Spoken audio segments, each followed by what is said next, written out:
뭐 뾰족한 카드는 있지 않고요. 어떻든 간에 그 트럼프는 협상 테이블을 마련하고 이 협상 테이블에 우크라이나 대표와 러시아 대표를 앉히는 그런 장면만 연출해도 상당히 큰 정치적 자산이 될 것입니다.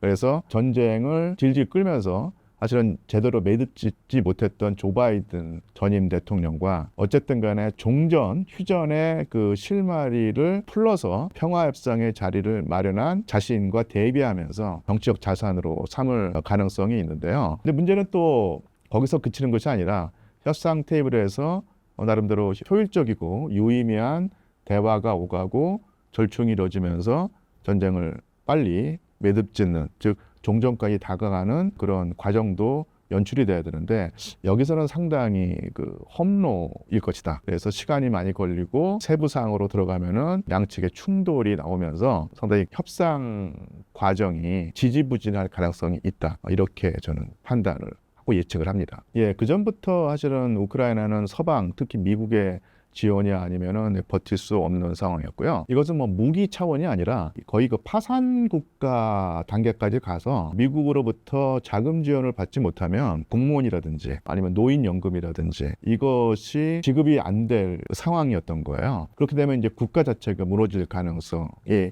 있죠. 그래서 그 조 바이든이 그걸 막기 위해서 무기 지원을 차치하고서라도 엄청난 자금 지원을 해왔는데 여기에 그 트럼프 대통령이 제동을 걸면서 이 액수를 대폭 줄일 가능성이 있고요. 그러면서 트럼프 대통령의 입장은 이것은 우크라이나 전쟁, 그러니까 우크라이나를 원조하는 것은 미국의 문제라기보다는 유럽의 문제다. 그러니까 유럽 국가들이 책임져라라고 하면서 뭐 프랑스라든지 독일이라든지 이런 나라에게 그전에 미국이 해오던 자금 지원을, 우크라이나에 대한 자금 지원을 너희들이 해라. 이렇게 하는 입장을 밝히고 있고요. 그래서 독일이나 프랑스라든지 이런 서구의 중심 국가들이 상당히 난처한 입장에 처했고, 제가 기억하기로는 독일 같은 경우는 상당히 난색을 표명하다 못해서 지원을 하지 않겠다, 뭐 이런 입장까지 보였다는 그런 기사를 봤다는 기억이 납니다. 트럼프 그 당시는 이제 당선자 신분이었는데 그런 식으로 얘기를 했죠. 협상 테이블을 마련해 놓고 우크라이나와 러시아가 앉도록 만들 텐데 어떻게 만들 수 있겠냐고 질문을 받으니까 우크라이나가 나오지 않으면 지원을 단번에 끊어버리겠다. 이렇게 압박을 가해서 우크라이나 대표를 협상 테이블에 나오게 만들겠다. 뭐 이렇게 말을 했고요. 러시아가 만약에 협상 테이블에 나오지 않으면 우크라이나 지원을 계속 하겠다. 그래서 압박을 해서